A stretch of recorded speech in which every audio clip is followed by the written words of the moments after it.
இது மனிதன் சரியான முறையில் எதையுமே தெரிஞ்சுக்கிறதே கிடையாது. ஏன்னா இவன் சொன்னாலும் கேட்க மாட்டான், சொல்றதுக்கும் ஆள் இல்லை, சொன்னாலும் இவன் கேட்கறது இல்லை, அதனால இவன் தெரிஞ்சுக்காமையே போயிட்டான். அப்போ இதெல்லாம் தெரிஞ்சுக்காம ஒரு கடவுள் வழியில் சரியாக பயணம் பண்ண முடியாது. இதெல்லாம் தெரிஞ்சாதான் இதில் ஏன் போகிறோன்றதே தெரியும். அப்போ இதெல்லாம் ஒரு குருமார்கள் சொல்லணும்.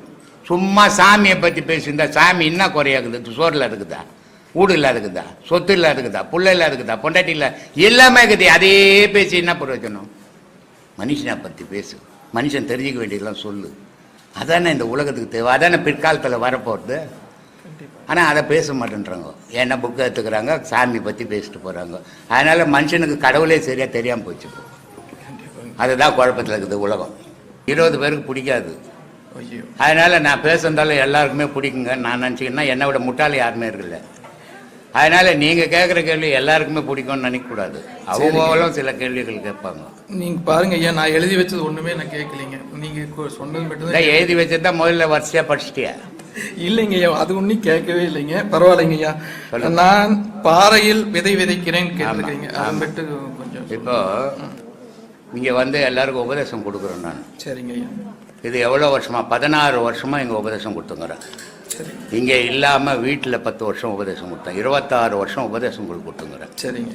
ஆனால் இதில் ஒரு ஞானி கூட வரமாட்டேன்றான். அதுவும் உபதேசங்கள்னால் மற்ற இடம் மாதிரி உபதேசம் கிடையாது. இது படிப்படியாக ஒவ்வொரு உபதேசமாக கொடுத்து நீ உச்சத்துக்கு போகிற வரைக்கும் உபதேசங்கள் இருக்குது. அதனால் இது 18 உபதேசங்கள் கொடுக்குறேன். இந்த 18 உபதேசங்களையும் வாங்கி அவன் சீராக செய்ய மாட்டேன்றான். காரணம் என்ன? இங்கே இருக்கும்போது இப்போ நீங்கள் இருக்கிறீங்க, எல்லாத்தையும் கேட்குறீங்க. வீட்டுக்கு போன உடனே நீங்கள் கேட்டதெல்லாம் மறைஞ்சு போய் உங்கள் பொண்டாட்டி தான் எதிர் நிற்கிறான். அப்போது இங்கே கேட்டதெல்லாம் அது இங்கேயோடு போயிடுச்சு. வீட்டுக்கு போன உடனே நீங்கள் பழையபடி என்ன செய்யணுமோ ரொட்டீனாக அதை பண்ண ஆரம்பிச்சிடுறீங்க. அப்போ நான் பாறையில் தான் நான் விதை விதைச்சேன், மண்ணில் விதை விதைச்சேன்னா அங்கே போய் முளைக்கணும் இல்லையா? அது ஆனால் அங்கே போன உடனே முளைக்க மாட்டேன், இந்த பாழா போயிட்ட. அப்போ பாறையில் விதைக்குது, எங்கேயாவது ஒரு மண் இருந்து துளுத்து வராதான்ற ஆதங்கத்தில் விதைச்சுன்னுக்கிறேன். நான் விதைக்கிற எல்லாமே முளைக்கும்னு நினைக்கிறது இல்லை. நினைச்சா நான் ஏமாளி. அதனால இங்க இவ்வளவு பேருக்கு லட்சக்கணக்கில் உபதேசம் கொடுத்துக்கிறேன். 1, 2, 1000 கூட கிடையாது.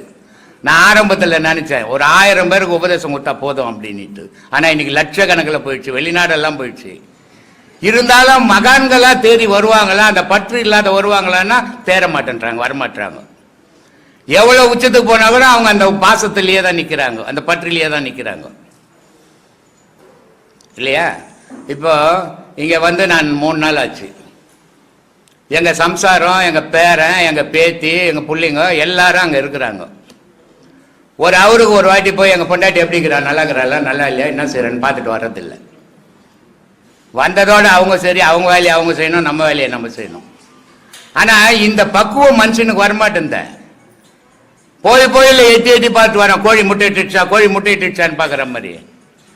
அப்புறம் இவனுக்கு எங்க ஞானம் வரும்? இதனாலதான் பாறையில விதைக்கிறேன்னு சொல்றது. இல்ல, இங்க வர்ற பக்தர்கள் எல்லாருமே ஆன்மீகத்துல கொஞ்ச நாள் இருந்து ஆன்மீகத்துல நாட்டம் இருக்குதுங்க. இன்னைக்கு உலகம் ஃபுல்லா என்னுடைய வீடியோவை 12 கோடி பேர் பார்க்குறோம். ஆனா 12 பேருக்கும் இந்த ஆன்மீக நாட்டம் இல்லாம வீடியோ பார்க்க மாட்டோம். ஆனா நாட்டங்களுக்கு இது ஆன்மீகவாதியா மாறினா நானா இல்லை, அவங்களால முடியலையே. அதுதான் அதைதான் சொல்லிங்கிறேன், முடியல, முளைக்கல. அதனால அதை பாறையில வதிக்கிறேன். ஆனா எங்கேயாவது ஒரு இடத்துல முளைக்கும். இன்னைக்கு மலேசியாவில் முளைச்சிருக்குது.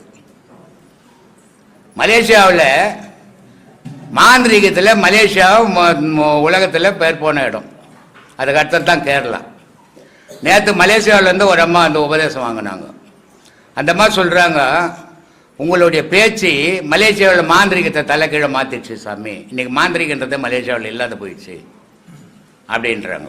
அப்போ நம்ம பேசுனது ஏதோ மக்களுக்கு போய் சேர்ந்துருக்குது.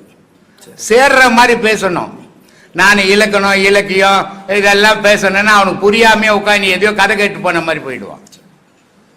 நீ பேசுறது அடுத்தவனுடைய மனசுல பதியணும். நீ என்ன சொல்றன்னு அவனுக்கு தெரியணும். எடுத்துக்கிறானோ எடுத்துக்கலையா, அது அப்பாற்பட்ட விஷயம். அப்படி வந்தது. இன்னைக்கு மலேசியாவில் 2 உபதேசம் வாங்கிக்கிறான் தியாகராஜன் ஒருத்தர். இன்னைக்கு மலேசியாவில் மகாபலிபுரத்தில் என்னுடைய சிலையை செய்து கோயில் கட்டி அக்டோபர் 14ஆம் தேதி கும்பாபிஷேகம் பண்ணாங்க. இது உலகத்திலே நடக்காத விஷயம் இது. ஏன்னா இன்னைக்கு சாய்பாபாவுக்கு ஊரெல்லாம் கோயில், எல்லா மகானுக்கும் இன்னைக்கு கட்டுறாங்க.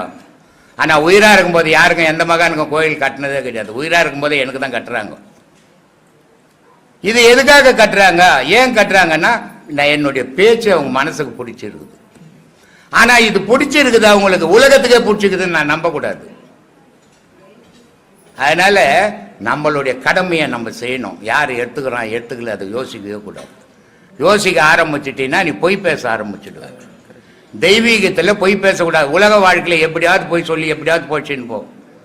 ஏன்னா உலகத்தில் செய்கிற பாவத்தெல்லாம் கடவுள்கிட்ட அழிக்கணும்னு தான் கடவுளை தேடுறீங்க. கடவுள்கிட்ட போய் பாவம் பண்ணால் அதை எங்கே போய் அழிப்பீங்க? அதனால கடவுள் விஷயத்தில் பொய் பேசாதீங்க. காசு கோசம் உலக விஷயத்தில் பொய் பேசிட்டு போங்க. எப்படின்னா கடவுள் விஷயத்தில் சத்தியத்தை பேசுங்க. ஏன்னா கடவுளே சத்தியவானாக தான் இருக்கிறான். அதனால அந்த கடவுளை பற்றி பேசும்போது சத்தியத்தை பேசுங்க, உண்மையை பேசுங்க, தெளிவாக பேசுங்க, அடுத்தவங்களுக்கு புரிகிற மாதிரி பேசுங்க. அதுதான் ஆன்மீகம். கடவுளை பற்றி பேசி பேசி பேசி பேசி என்ன பிரயோஜனம்? ஒரு பயணம் கட்சியில் மக்களுக்கு கடவுளை பற்றி தெரியாத போயிடுச்சு. எது உண்மைன்னு தெரியல. இப்போ காரணம் என்ன? புக்கில் எழுதந்தே படிச்சுக்கிட்டு இருந்தாலும் புரியாமல் போயிடுச்சு. ப்ராக்டிக்கலாக சொல்லு, அப்போதான் அவனுக்கு புரியும். அதை தான்ப்பா செய்துன்னுக்கிறேன் நான். ரொம்ப நன்றிங்க ஐயா. ஆத்மா வணக்கம். ஆத்மா வணக்கம்ப்பா. ஆத்மா வணக்கம் சாமி. ஆத்மா வணக்கம்மா. பெங்களூர்ல இருந்து காயத்ரி. ஏமா ஜோரா பேச. பெங்களூர்ல இருந்து காயத்ரி. பின்ன என்ன இனிமே பெட்ல இருந்து பேசுற மாதிரி பேசுற, மைக்காண்ட பேசுற மாதிரி பேசு. சொல்லு. இப்போ நீங்க சொன்னீங்க இல்லைங்களா, மனுஷன் எல்லா மதத்துலயும் குழப்பத்துல இருந்திருக்கானிட்டு. ஆமா. அந்த குழப்பத்துல நான் இருந்திருக்கேன் சாமி. சரி. ரொம்பவே குழப்பத்துல இருந்தேன். கஷ்டத்துலயே இருக்கும்போது இந்த குழப்பம் தான். சரி.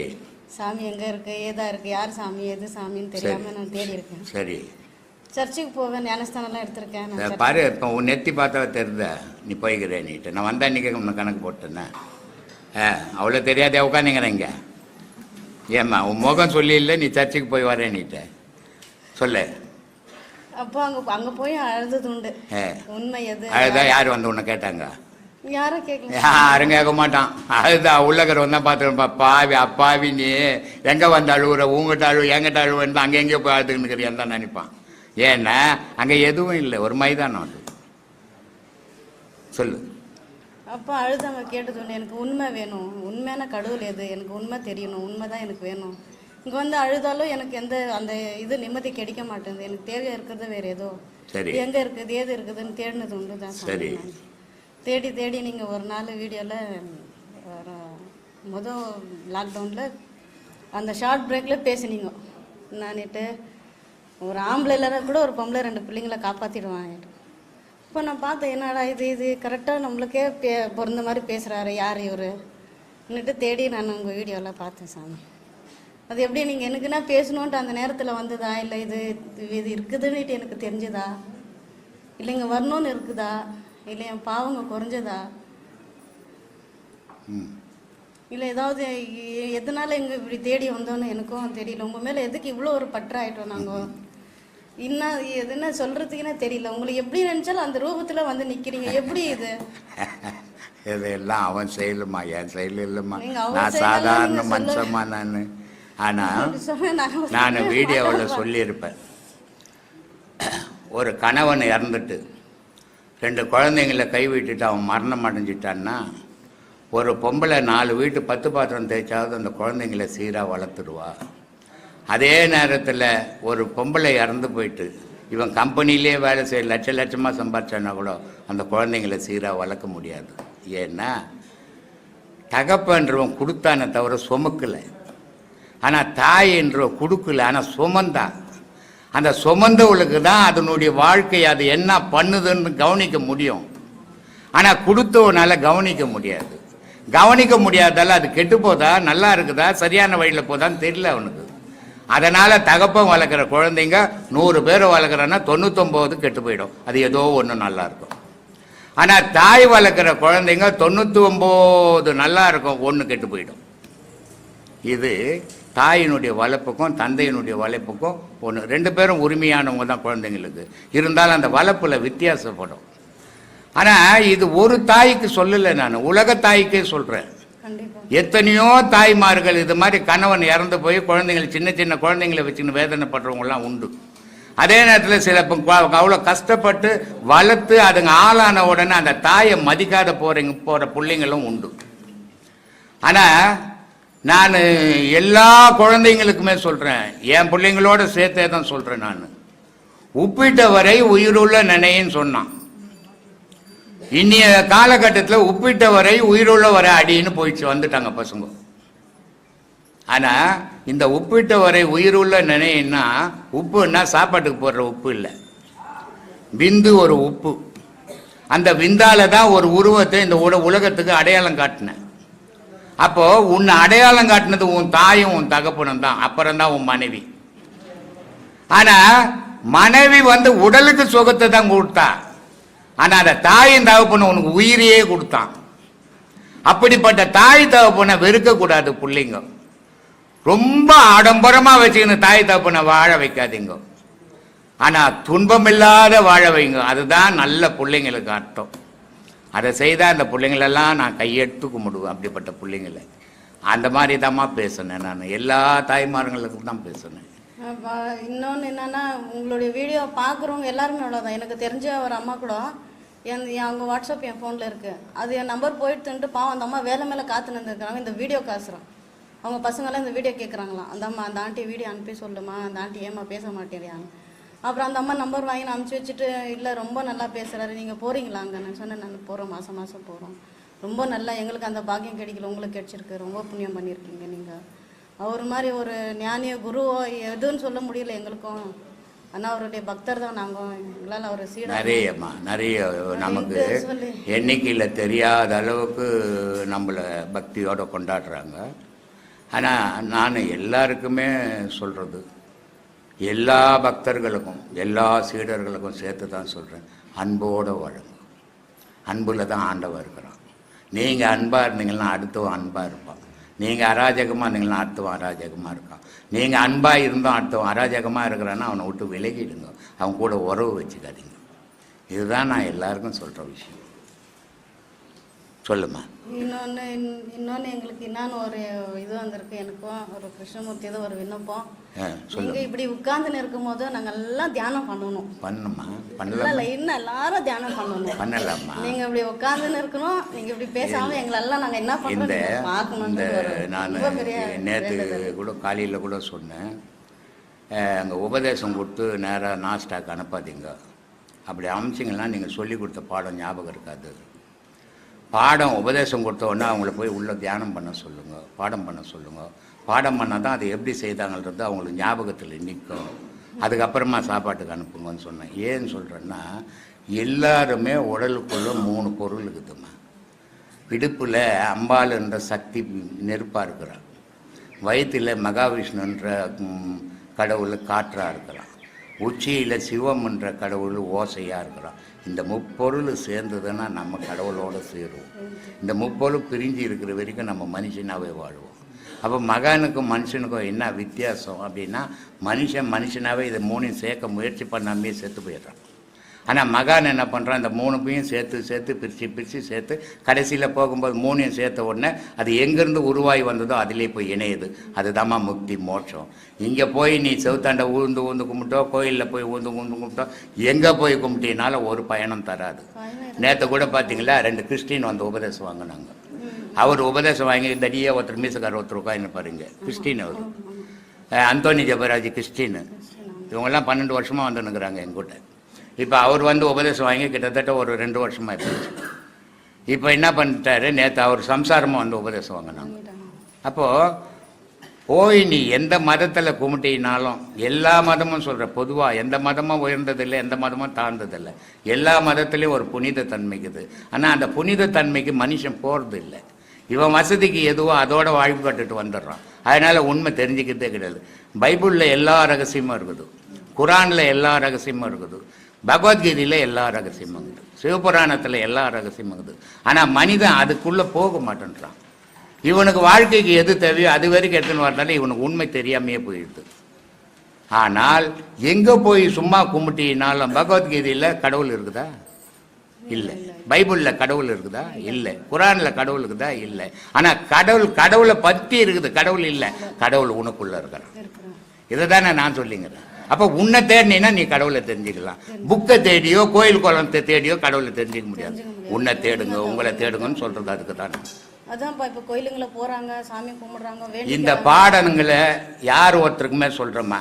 நான் எந்த கோயிலுக்கும் போவாதே, எந்த சர்ச்சுக்கும் போவாதே, எந்த மசூதிக்கும் போவாதே நான் இது வரைக்கும் சொன்னதே கிடையாது, சொல்லவும் மாட்டேன். ஏன்னு சொன்னா நான் எதை போவாதன்னு தடுக்கிறனோ அதில் மனுஷன் ஈடுபடுவான்.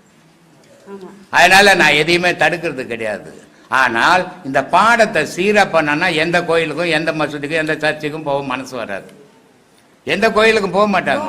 ஏன்னா உண்மை விளங்காத வரைக்கும் ஊர் ஊரா சுத்தணும். உண்மை விளங்கட்ட உடனே தனக்குள்ளவே கடவுளை தேடணும். அப்போ தான் தான் கடவுள், தான் இல்லைன்னா கடவுள் ஏதுமா? கடவுள் என்ற ஒரு பொருளே கிடையாது. அப்போ நம்ம தான் கடவுள், நமக்குள்ளதாங்குது. அதை தேடி எடுக்கிறது தான் சிரமம். அதுக்கு ஒரு குரு வேணும். அதை தான் சொல்லி கொடுத்துன்னுக்குறோம். அந்த சொல்லி கொடுத்த பிறகு பயணம் பண்ணீங்கன்னா கண்டிப்பாக அதை அடைவீங்க. இப்போ இந்த பாதைக்கு வர்றதுக்கு முன்னாடியே எது சரி, எது தப்பு, எது நிஜம், எது பொய்ன்றது தெரியாத ஒரு தடமாட்டம் இருந்தது. ஆனா இப்போ நாங்க பாடம் வாங்கி பாடம் பண்ணும் போதோ எது செய்யணும், எது அதான் அந்த தடுமாற்றம் இருக்காது. ஏன்னா உண்மை போய் தெரிஞ்சு போச்சு இல்லை. இப்போ அதுக்கு முன்னே எது கடவுள், எது நிஜம், எது பொய் ஒன்றும் புரியாது. அவர் சொன்னாரு இது கடவுள்னு, இவர் சொன்னாரு இது கடவுள்னு, அவர் சொன்னாரு அது கடவுள்னு. ஆனா கட்சியில எதுவுமே கடவுளா இருக்காது. நீ தான் கடவுள், உனக்குள்ளதான் கடவுள். நீங்க கொடுக்குற பாடம் ஒரு மனுஷனை.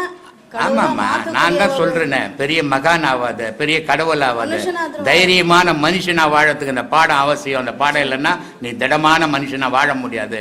கற்பனையில தான் கடவுளை வழிபடணும், நிஜத்துல வழிபட முடியாதுன்றன. அதனால ஆமாம்மா, நீ சரியான பாதையில போனீங்கன்னா உன்னை நோக்கி வாழையடி வாழையன்னா. ஆமா பண்ணணும். பண்ணும்போது தீய பழக்கங்கள்ல ஈடுபடாம தப்பிச்சிருவாங்க. இப்ப பசங்க அதெல்லாம் இல்லைன்னா கண்டதெல்லாம் கையில் எடுத்துக்க ஆரம்பிச்சிருவாங்க. அதனால நல்ல வழியில நம்ம தாய் தப்பம் போனாதான் அதுங்க அந்த வழியில வரும். அதுங்க அப்ப நம்ம நல்ல வழியை செலக்ஷன் பண்ணி போகணும். நம்ம ஏழை போறோமா அதில் தானே வரும் அதுங்க. அப்போ அதுங்க நல்ல வழியா வரும்போது நமக்கு துன்பம் கிடையாது, அதுங்க வாழ்க்கையும் நல்லா இருக்கும், நமக்கும் துன்பம் கிடையாது. அது கெட்ட வழியில போய் கெட்டு போச்சுன்னா அது வாழ்க்கையும் கெட்டு போயிடும், அது துன்பத்தையும் கொடுக்கும் நமக்கு. அதனால அந்த மாதிரி வாழக்கூடாது. நம்ம ஒரு வழிகாட்டியா இருக்கணும் எல்லாருக்கும். பிள்ளைங்களுக்கு இப்போ அப்படிதான் இருக்கு. இப்போ அப்படிதான் இருக்கணும். அதை தான் நான் இங்கே சொல்லி கொடுக்குறேன். இப்போ மாசான இப்போ அவங்களும் என்ன பண்றாங்க, யாரனா சாப்பாடு இல்லாதவங்களுக்கு கொடுக்கணும், கொடுத்துறாங்க, வாங்கி கொடுத்துட்டு செஞ்சுட்டு வராங்க. அவங்க அதான் சொல்றாங்கம்மா அதுல ஒரு சந்தோஷம் கிடைக்குதும்மா, நம்ம செய்யறதுனால அது ஒரு சந்தோஷம் கிடைக்குது. இது எவ்வளோ நம்மளால முடியுமோ அவ்வளோ நம்ம செஞ்சுதாமா. ஆமாம்மா, இது அடுத்த மாதம் 29 நான் பிறந்த நாள் அன்னைக்கு நிறைய இடத்துல அன்னைக்கு அன்னதானம் பண்ணுறாங்க. இது அன்னதானம் பண்ணுறதுக்கு என் பேர் என் போட்டோ ஒன்றும் தேவைப்படும். ஆனால் எத்தனாயிரம் பேர் பசியாரு. இது அன்றைக்கி முந்தா நாள் இந்த மாதம் திருவள்ளிக்கு மயிலாப்பூர் கபாலீஸ்வரர் கோயிலாண்ட எல்லாம் பிராமின்ஸ் வீடுங்க. அங்கே வந்து என் போட்டோ வச்சு பூஜை பண்ணிவிட்டு கிட்டத்தட்ட ஒரு 2000 பேருக்கு சாப்பாடு கொடுத்துக்குறாங்க. அப்போது இந்த ஃபோட்டோவுக்கும் அந்த சாப்பாடு கொடுத்ததுக்கும் ஒரு பயனும் கிடையாது. ஆனால் எதுக்காக கொடுக்குறேன்ற ஒரு காரணம் தெரியணும் மக்களுக்கு. அதுக்காக கொடுத்தாங்க. ஆனால் 2000 பேர் பசி ஆச்சு இல்லை, அந்த 2000 பேர் வயிறு வாழ்த்துச்சு இல்லை, அதான புண்ணியம். நீ எத்தனை கோடி வச்சிருந்தா உன்னை அந்த பணம் வாழ்த்துமா? வாழ்த்தாத. பிறர் மனம் தானே உன்னை வாழ்த்தும். பிறர் மனம் வாழ்த்துற மாதிரி உன்னுடைய வாழ்க்கை பயணம் இருக்கணும். அதுதான் சீரான வாழ்வு. அது சாப்பாடு கொடுக்கும்போது அவங்க எங்களை வாழ்த்துல உங்களை தான் வாழ்த்துனாங்க. யாரை வாழ்த்தினாலும் இப்போ என்கிட்ட உபதேசம் வாங்கி இருக்கிற, நீ சாப்பாடு கொடுக்குற, என்ன வாழ்த்துனாலும் உன்னை வாழ்த்துன மாதிரி தான் அது. ஏன்னா கொடுத்தது நீ தாம்மா, அந்த வாழ்த்து உன்னை தான் வந்து சேரும். ஆனால் வாழ்த்தது நம்ம எனக்கு மாதிரி தான் இருக்கும், ஆனால் அது உன்னை தான் வந்து சேரும். ஏன்னா நான் தான் நீ, நீ தான் நான். இப்போ ஒரு பொண்ணுக்கு ஒரு கல்யாணம் பண்ணுற, எல்லாருக்கும் பத்திரிக்கை வைக்கிறேன், எல்லா ஜனமும் வந்தது, எல்லா ஜனமும் வாழ்த்துச்சு. வந்த மாதிரி அவங்க ஃபங்க்ஷன் முடிச்சுட்டு போயிட்டாங்க. அதே மாதிரி ஒரு நாளைக்கு சாகரம், எல்லா ஜனமும் வருது, எல்லாரும் மாலை போடுறான், எல்லாரும் வாழ்த்துறான். இப்படி இருந்தால் இப்படி சொன்னாருங்க, அப்படி சொன்னாருங்க, இப்படி பேசினாருங்க, இப்படி செய்தாருங்க அப்படின்லாம் சொல்கிறான். ஆனால் அதை போனால் சுடுகாட்டுக்கு போனோடனே எல்லாம் வீட்டுக்கு போயிடுறான். ஆனால் அப்புறம் யார் வர்றது? அதுக்கப்புறம் யாருமா வருது? ஆனால் அதை தானே நான் இதை தான் பட்டினத்தார் சொன்னார். அதில் அப்புறம் வர்றது என்னடான்னா மனுஷனுடைய பாவ புண்ணியண்டா. தான் சொல்லும் நீ யார் என்பது அதுதான். அப்போதான் நான் என்ன பண்ணேன்னு தெரியும், ஆட்டோவியம் பண்ணேன்னு தெரியும். என்ன வருது என் கூடன்னு தெரியும். அப்போ வீடு வரைக்கும் பொண்டாட்டி வந்துடுவா இல்லையா, வீதி வரைக்கும் பொண்டாட்டி வருவா, காடு வரைக்கும் புள்ள வருவான், கடைசி வரைக்கும் என்ன வரும்? பாவ புண்ணியம் வரும். ஒன்றும் வராதில்லை, ஒன்றும் வராதுன்னு பிறக்க போகிறதே இல்லை, பாவ புண்ணியம் வரும். இதை தான் அவர் கண்ணதாசன் ரொம்ப அழகான ஒரு விஷயத்தை விளக்கம் கொடுத்தாரு. ரொம்ப அருமையான விளக்கம், ரொம்ப பெரிய அறிவாளி அந்த கண்ணதாசன். எத்தனையோ கவிஞருங்க இருந்தாங்க, இருந்தாலும் அவருடைய சிறப்பு தனி. அவர் சொல்கிறாரு, பாட்டு பாடின டிஎம்எஸ் கேட்குறாரு, பட்டினத்தார் பாடலில் வீடு வரை உறவு, வீதி வரை மனைவி, காடு வரை பிள்ளை, கடைசி வரை யாரோன்னு எழுதிக்கிறியப்பா. ஆனால் பட்டினத்தார் வீடு வரை உறவு, வீதி வரை மனைவி, காடு வரை பிள்ளை, கடைசி வரை வருவது பாவ புண்ணியமே நிற்கிறாரு. நீ ஏன் பாவ புண்ணியன்னு எழுதாத யாரோன்னு எழுதுன அப்படின்னு டிஎம்எஸ் கேட்குறாரு. யாரே? கண்ணதாசனை. அதுக்கு டிஎம்எஸ் அருமையான ஒரு விளக்கம் கொடுத்தாரு. அது கண்ணதாசன். இங்கே பல பேர் இந்த தாமரை செல்வி அவங்க நிறைய படித்தவங்களாம் இங்கே பேட்டி எடுக்கும் போதெல்லாம், சாமி உங்களை சித்தர்ன்னு சொல்லலாமா, மகான்னு சொல்லலாமா, இல்லை ரிஷின்னு சொல்லலாமா அப்படின்லாம் கேள்வி கேட்டுருந்தாங்க. அப்போ நான் அவங்களுக்கெல்லாம் சொன்ன பதில், அன்றைக்கி சொன்ன பதிலும் இன்றைக்கி சொன்ன பதிலும் ஒரே பதில் தான். நான் மகானும் இல்லை, நான் சித்தரும் இல்லை, நான் ரிஷியும் இல்லை, நான் மனுஷன். ஆனால் இந்த மனுஷன் எப்படி பேசுகிறேன் இதுன்னா அனுபவத்தில் பேசுகிறேன். ஏன்னா எல்லாரும் ஆன்மீகத்தை நான் ரொம்ப நாளாக தேடுறேங்க, 10 வருஷமாக கடவுளை தேடுறேங்க, நான் 5 வருஷமாக தேடுறேன்னு சொல்கிறாங்க எல்லோரும். 6 வயசில் ஏற்பட்ட வலி எனக்கு. சோறு கிடையாது, போட துணி கிடையாது, தங்க இடம் கிடையாது அடுத்தவங்க வீட்டில், அவங்க போட்டால் தான் சாப்பிட முடியும். அப்படிப்பட்ட நிலையில் இருக்கும்போது தோணுத்தான் இந்த ஆன்மீகம். கடவுள் இருக்குதா இல்லையா? இருந்தால் அவங்க வீட்டு பசங்களெல்லாம் நல்லா ஸ்கூலுக்கு போகுது, நான் மட்டும் மாடு மேய்க்க போகணும்.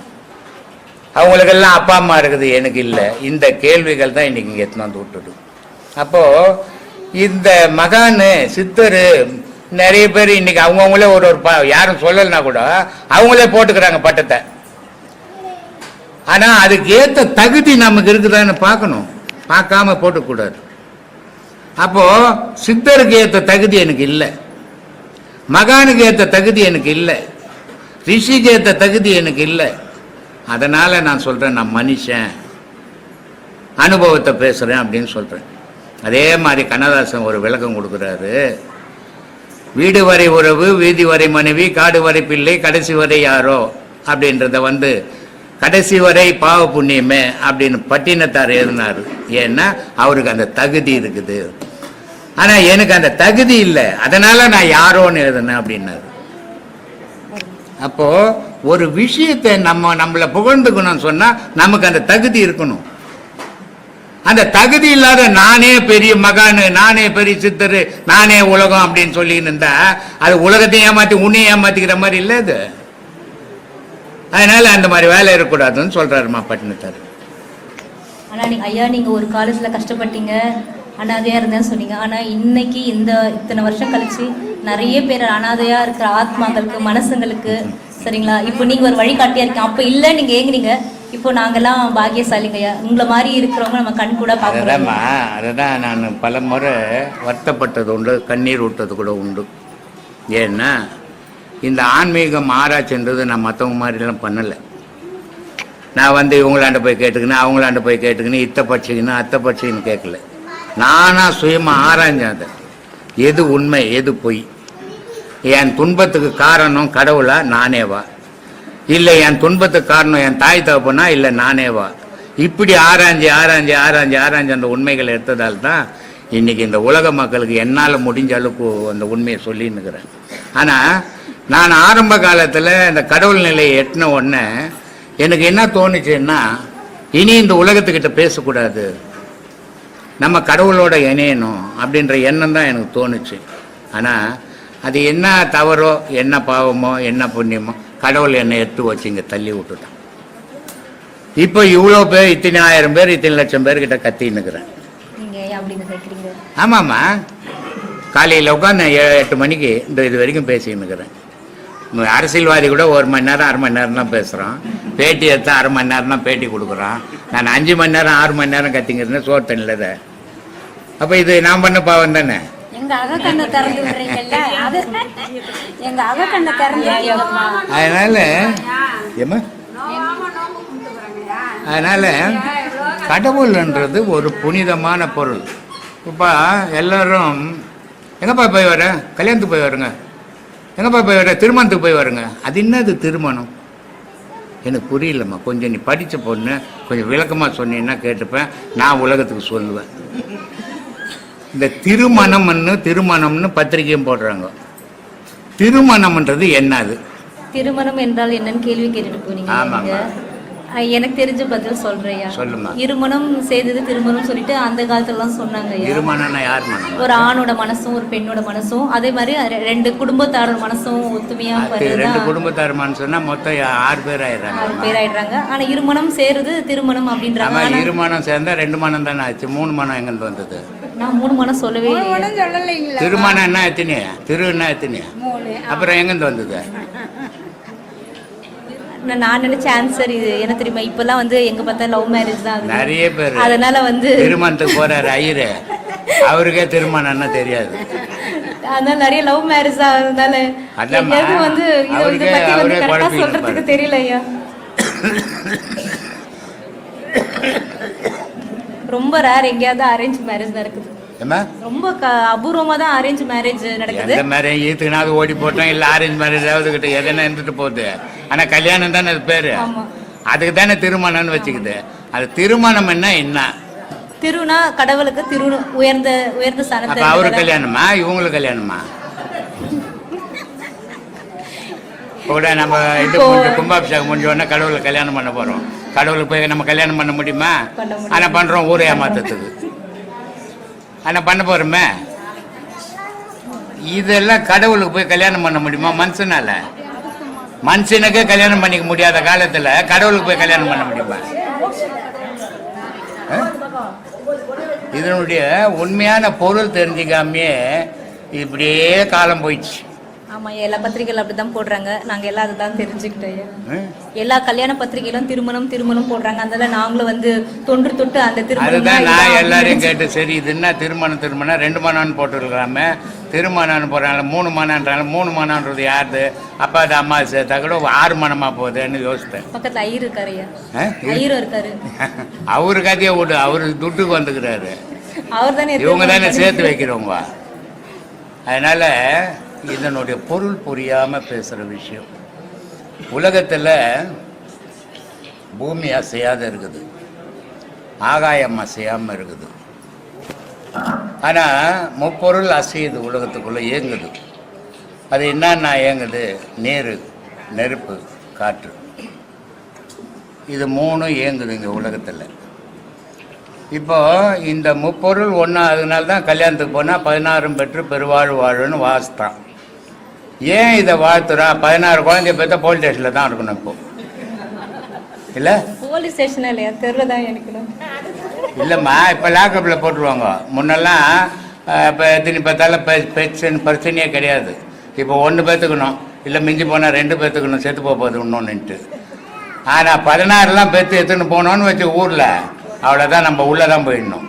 அது தப்பா புரிஞ்சிருக்காங்களே. 16 நற்குணங்களை பெற்று பெறும். அது என்னது? அது 16 நற்குணம் என்னம்மா? நற்குணம் குணத்துல நல்ல குணம் கெட்ட குணம் இந்த மாதிரி தான்மா ஏமாத்திக்கினே வந்துட்டீங்க. பெற்று பெருவாழ் வாழ்க. அதான் 16 செல்வங்கள்னா எது 16 செல்வம்? அந்த இவரு கூட அப்படித்தான் கேட்டாரு. அந்த பாம்பு புத்து படையப்பால பாம்பு புத்துல கை ஊட்டியான்னு கேட்டாரு. ரஜினியை கேட்பாரு, அனுமோகன் அவரு கூட அந்த கேள்வி தான் கேட்டார் அன்னைக்கு போன மாதம் பௌர்ணமி. அப்புறம் அவருக்கு சொன்னேன் இது மாதிரி நீட்டு, சாமி இது உலகத்துக்கே தெரியல சாமி, நீங்களாவது சொன்னீங்களே, இது ஒரு நல்ல வாய்ப்பு கிடைச்சதுன்னு. அது மாதிரி இந்த 5 பஞ்சபூதங்களில் 2 அசையா பொருளாக நிற்குது. 3 பொருள் தான் இயங்குது உலகத்தில்.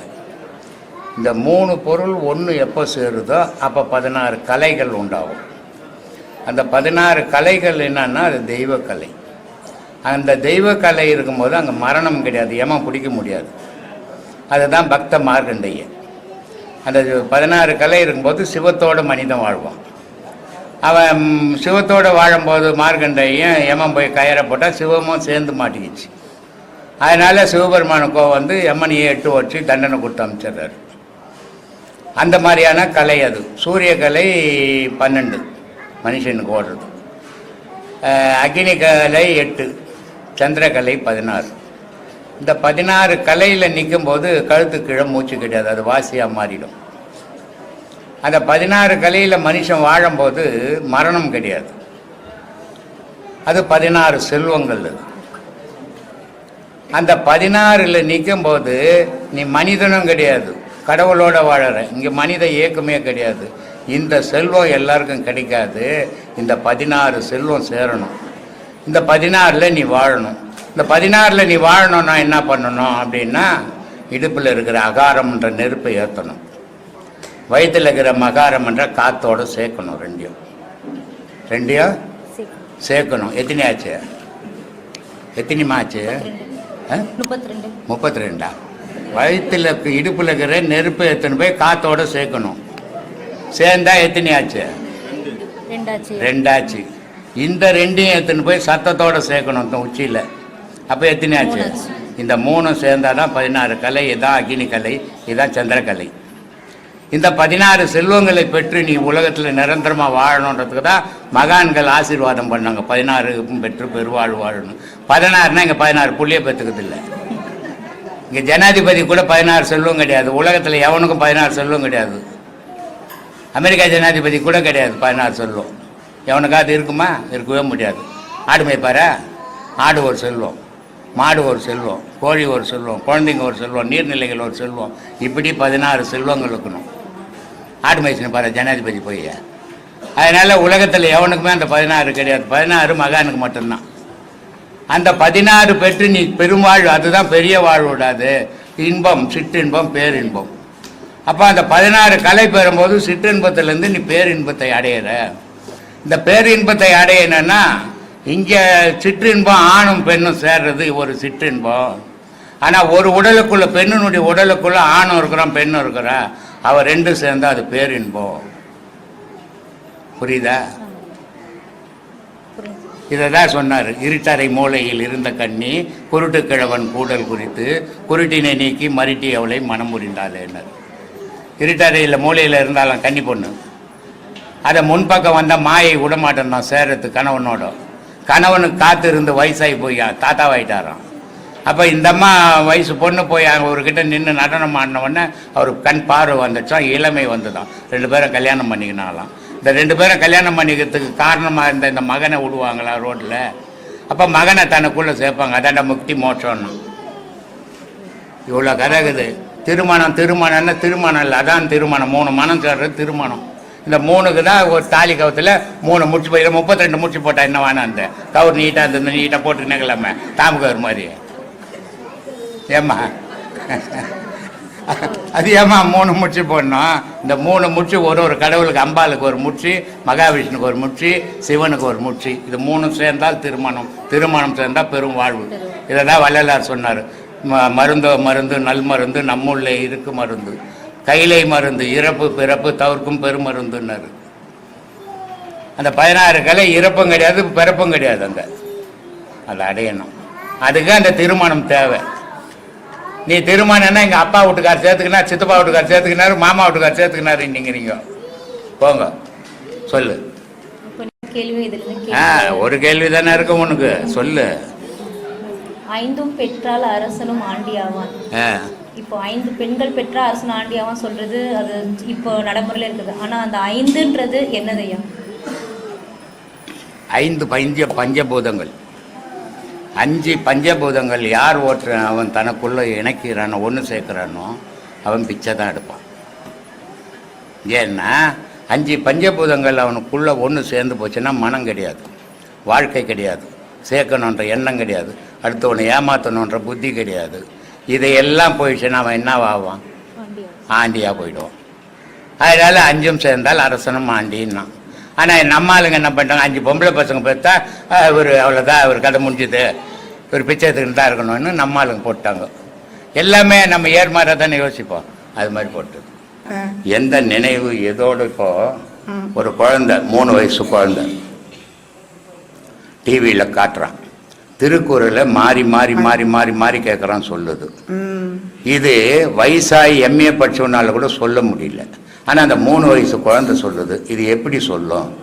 இது போன பிறப்பில் எதோட தொடர்பு இருந்ததோ அது இந்த பிறப்பில் செயலாக மாறுது. ஆனால் மற்றவங்களால அதை சொல்ல முடியாது. அப்போது உயிரோட எந்த நினைவு உறவாடுதோ அந்த நினைவு ஒவ்வொரு பிறவிலையும் தொடருது. உடலோட எந்த நினைவு உருவாச்சோ அந்த நினைவு மண்ணோட போகுது. அதனால தான் நான் அடிக்கடி சொல்கிறது, உடலை மறங்க, உயிரை நினைங்க. உடலை வச்சுக்கின்னு அந்த உயிரை பாதுகாக்கணும் அப்படின்னு. இதை திருமூலர் ரொம்ப அழகாக சொல்லுவார். உடல் எடுத்தது வீணர்னு இருந்தேன், உத்தமன் குடி கொண்டான் ஓம்பினேன் என்றார். இந்த உடம்பு மண்ணு துண்ண போது இது வீணான பொருள் அப்படின்னு நினச்சிருந்தேன். ஆனால் இதுக்குள்ளே கடவுள் குடியிருக்கிறான், அதனால் இந்த உடம்பை பாதுகாத்து வச்சுக்கிறேன் அப்படின்றார். அது மாதிரி இந்த உடலை பாதுகாக்கணும், ஆனால் நினைவை உயிர் மேலே வைக்கணும். இது பாதுகாத்தா தான் அந்த உயிர் அதில் நிற்கும். அந்த உயிர் இருந்தால் தான் நம்ம அதை வச்சு உலகத்தை கடவுளை சாதிக்க முடியும். அதனால் இதை பாதுகாப்பாக பார்த்துக்கணும். சரி, ரொம்ப திருவாரூரில் உங்களோட கண்டிப்பாக என்னுடைய எண்ணங்கள் நான் எப்பவுமே ஒரு ஊரை வச்சு பேச மாட்டேன், ஒரு ஜாதியை வச்சு பேச மாட்டேன், ஒரு சொந்த பந்தங்களை வச்சு பேச மாட்டேன். உலக மக்களே தான் பேசுவேன். ஏன்னா உலகத்தில் இருக்கிற மக்கள் எல்லாரும் அமைதியோடு வாழணும், ஆண்டவனை தேடணும், கடவுளோட அடையணும். எதிலிருந்து உருவாகி வந்தோமோ அதிலேயே போய் சேரணும். அதுக்காக தான்மா நான் பேசிக்கிறேன். ஆமாங்க சாமி, நீங்கள் வர்றவங்கள மனசையும் அமைதிப்படுத்துறீங்க, வயிறையும் குளிர வைக்கிறீங்க, எல்லா வகையிலையும் மக்களுக்கு நல்லது செய்றீங்க சாமி.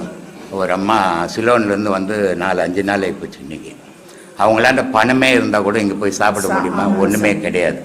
ஒரு ஹோட்டல் கிடையாது, ஒரு டீ கடை கிடையாது. பணம் இருக்குது ஆனால் சாப்பிட முடியாது. அப்போ அவங்களுக்கு நம்ம தானே போடணும். அதனால் இங்கே 5 நாளாக தங்கியிருக்கிறாங்க. இங்கே தான் இனிமேல் தான் போவாங்க, இன்றைக்கி தான் போவாங்க. அவங்களுக்கு வரவங்களுக்கு பண்ணுறோம். யார் வந்தாலுமே இங்கே ஒன்றுமே பண்ண முடியாது, எதையுமே அவங்க யூஸ் பண்ணிக்க முடியாது. அப்போ நம்மளை தேடி வராங்கன்னா நம்ம தான் அவங்களுக்கு அதெல்லாம் கொடுக்கணும். அதனால தான் இங்கே எல்லாத்தையுமே பண்ணின்னுக்குறோம்மா.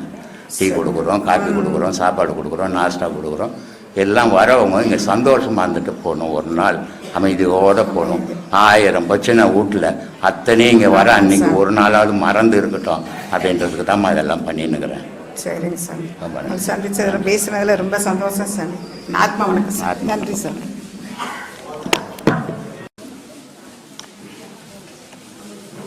சாமி ஆத்மா வணக்கங்க. ஆத்மா வணக்கம். என் பேர் ராஜேஷுங்க, கோயம்புத்தூர்லேருந்து வரேன். சரி சாமி, நீங்கள் சொன்ன விளக்கங்கள்லேருந்து ஒரு சில கேள்விங்க கேளுங்க. நாங்கள் பக்தராக நாங்கள் புரியாமல் தான் நாங்கள் உங்கள்கிட்ட விளக்கம் கேட்குறோம். சரி சாமி, நீங்கள் சொன்ன ஒரு சில அறிவுரைகள், அன்பே சிவம் மனமே குரு, ஆமாம், காற்றே கடவுள், ஆமாம், உனக்குள் உள்ள இறைவனை தேடு, ஆமாம், நீ யார் என்று அறியாமல் இறைவனை அறிய முடியாது, ஆமாம், முயற்சி உன்னுடையது, முடிவு இறைவனுடையது, ஆமாம், நான் உயிருக்கு உபதேசம் கொடுப்பவன் உடலுக்கு அல்ல, ஆமாம், இறைவன் ஓசையும் ஒளியுமாய் இருக்கிறான், ஆமாம், ஓசை ஒளியெல்லாம் ஆனாய் நீயே, உலகுக்கு ஒருவனாய் நின்றாய் நீயேன்னு அப்பர் சொன்னவருங்க. நீங்களும் அதை தான் சொல்றீங்க. இல்லை, எல்லா மகானும் அறிஞ்சவங்க அத்தனை பேரும் அதை தான் சொல்லுவாங்க. அறியாதவங்க புக்கை படிக்கிறவங்க ஏதோ ஒன்றா வளருவான். சரிங்க ஐயா. அறிஞ்சவங்க எல்லாருமே ஒரு பொருளை தான் சொல்லுவாங்க. சரிங்க.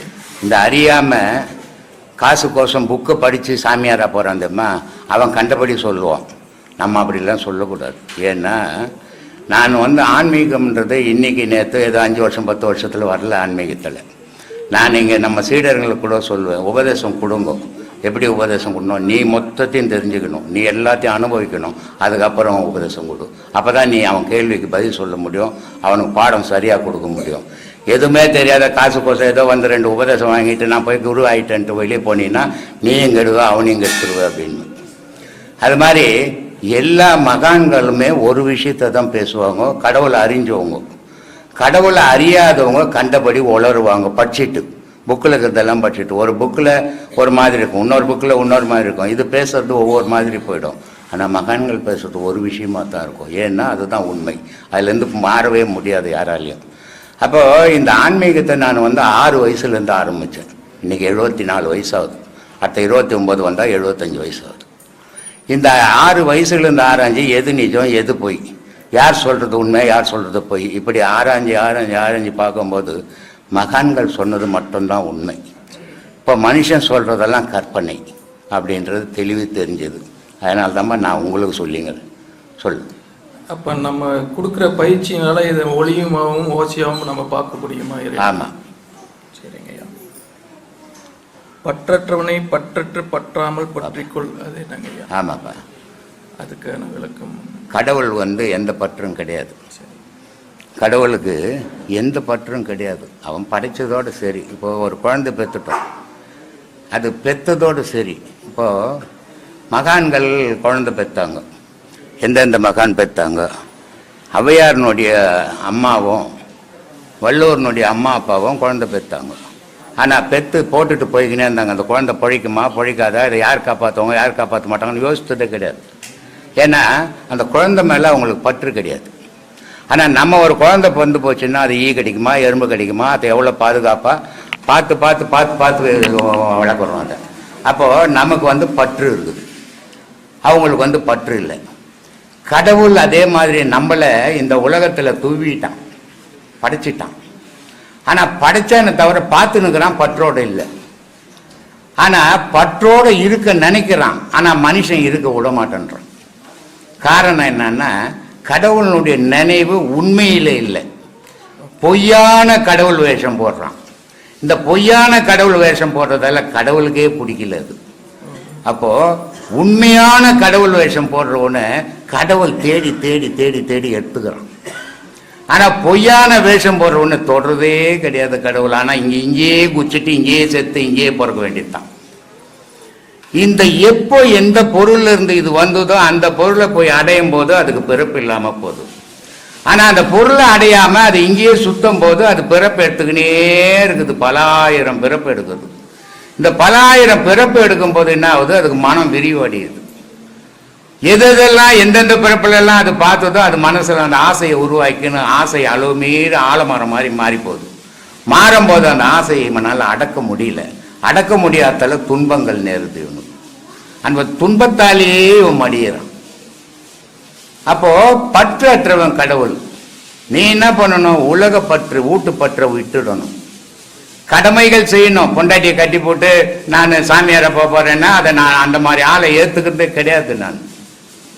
ஏன்னா அது உன்னை நம்பி வந்தது. அவன் தாய் தப்ப உன்னை நம்பி ஊரா மட்டும் பொண்ணை கொடுத்துட்டான், உன் தாய் தப்ப அவங்ககிட்ட கொடுத்துட்டான். இனி நீங்க ரெண்டு பேரும் சாவர வரைக்கும் ஒருத்தரோட ஒருத்தர் இணைஞ்சே போகணும் வாழ்க்கையில. அது வாழ்க்கை. ஆனா இது மட்டும்தான் முடிவுன்னு வாழ்ந்துடக்கூடாது, இதை விட உயர்ந்த முடிவு இருக்குது அப்படின்னு தேடணும். அதுதான் கடவுள் வழிபாடு. அப்போ பற்று இல்லாதவன, உலக பற்று இல்லாத, அதை பற்றிக்கணும் நீ. புரியுதா? அப்படி பற்றும் போது அந்த பற்று உன்னை தூக்கிக்கும். அதனால சொன்னான் பற்றற்றவனை பற்றி கொள்ளுன்னா சொல்லு. சாமி, நம்ம இப்போ நம்மளோட விதியினால தான் நமக்கு எல்லாமே நடக்குது சொன்னீங்க சாமி. அப்போ நம்மளுக்கு துன்பங்கள் தொல்லைகள் கொடுக்குறாங்களே சாமி, உறவினர்களோ குழந்தைகளோ பிள்ளைகளோ நம்ம எல்லாரும் கொடுக்குறாங்கன்னு செய்யுங்க. அப்போ நம்ம அதை எப்படி பேசாம அமைதியாவே நம்ம செய்த வினையினால தான் நடக்குதுன்னு இருந்துடணுமா? இல்ல இது ஏதாவது நம்ம இப்போ சாதாரணமா ஒரு வாழ்க்கை வாழறோம், நம்ம பக்கத்திலேயே 4 பேர் வாழறோம். அந்த வாழறதுல 2 பேர் ஏழையாகிறான், ஒருத்தன் குருடாகவும் நொண்டியாகவும் இருக்கிறான், ஒருத்தன் பார்த்தா கோடீஸ்வரனாகிறான். கடவுளுடைய படைப்பில் இந்த மாதிரி 4 விதமாக படைப்பான ஆண்டவன். இப்போ நீ ஒரு 4 குழந்தை பெற்றுக்கணும்னா 4 குழந்தைய நல்லா இருக்கணும்னு நினைப்பியா? ஒரு தாய் ஒன்று நொண்டியா இருக்கட்டும், ஒன்று குருடா இருக்கட்டும், ஒன்று கூணா இருக்கட்டும் நான் நினைப்பேன். கடவுள் படைப்புல யாரையுமே குறையா படைக்கிறதே கிடையாது. ஆனா இந்த குறைய ஆவறதுக்கு எது காரணமா இருக்குதுன்னா, நம்ம முன் செய்த பாவத்தினுடைய விளைவு இங்க மூண்டு குறையா போயிடுச்சு. அதனால நம்ம குறையும் கூட்டமா இருக்கிறோம். அப்போ இதை பார்க்கும்போது நம்ம தெரிஞ்சுக்கணும், நம்ம நல்லா இருக்கிறோம், அவன் பாவம் ஆள் இல்லாதக்கிறான், அவன் பாவம் கண்ணு இல்லாதக்கிறான், அவன் ஒருத்தன் வசதியாகிறான். இந்த மாற்றம் கடவுள் பண்ணுவானா? கடவுளுக்கு எல்லாரும் பிள்ளைகள் இல்லையா? கடவுள் வேற்றுமையை உண்டாக்குவானா? அப்ப இந்த வேற்றுமை எப்படி உருவாச்சு? நம்ம முன் செய்த பாவத்தினுடைய விளைவா உருவாச்சு அப்படின்றத நம்ம தெரிஞ்சுக்கணும். அதுதான் வாழ்க்கையினுடைய ரகசியம். இந்த உண்மை உங்களுக்கு தெரிஞ்சு போச்சுன்னா யாரு பத்தியும் கவலைப்பட மாட்டீங்க, எது பத்தியும் கவலைப்பட மாட்டீங்க. இது தெரியாத போதுதான் எனக்கு ஏன் இப்படி நடந்தது, எனக்கு ஏன் இப்படி நடந்ததுன்ற கேள்வி எழும். அதனால எல்லா செயலுக்கும் அடிப்படை காரணம் ஒருத்தனை ஆகல, எனக்கு அவனுக்கும் சண்டை, நான் நினைக்கிறேன் அவன் இருக்கக்கூடாது ஊரில், அவனை வைக்கவே கூடாதுன்னு போய் குத்துறேன். சரி, அவன் செத்து போயிட்டான். அவன் குத்திட்டு அவன் குடும்பம் கெட்டு போச்சு, என்ன பிடிச்சி போய் போட்ட என் குடும்பம் தானே கெடுது. அதை யோசித்தோம்னா ஒரு நிமிஷம் அந்த செயலை மறந்துடுவோம். ஏன்னா அந்த கோபத்தினுடைய தாக்கம் ஒரு மணி நேரம் நம்ம விலகி நின்றுட்டோம்னா அது ஆறி போயிடும். அடுத்தவங்க குடும்பம் கெட்டது, நம்ம குடும்பம் தானே கெட்டது, அடுத்தவங்க குடும்பத்தை மற்ற கெட்டது நம்ம வாழலையே. இந்த எண்ணத்தை நம்ம வளர்த்துக்கணும்னா யாருக்குமே தீமை செய்ய விரும்ப மாட்டோம்மா. அதுதான் ரொம்ப முக்கியம். வாழ்க்கையில் நம்மளால் முடிஞ்சால் நன்மை செய்யணும், முடியலையா விட்டு விலகிடணும். யாருக்கும் தீமை செய்து பழகக்கூடாது. அந்த பழக்கம் தொடர்ச்சியாக பிறவிக்கு வந்துடும்.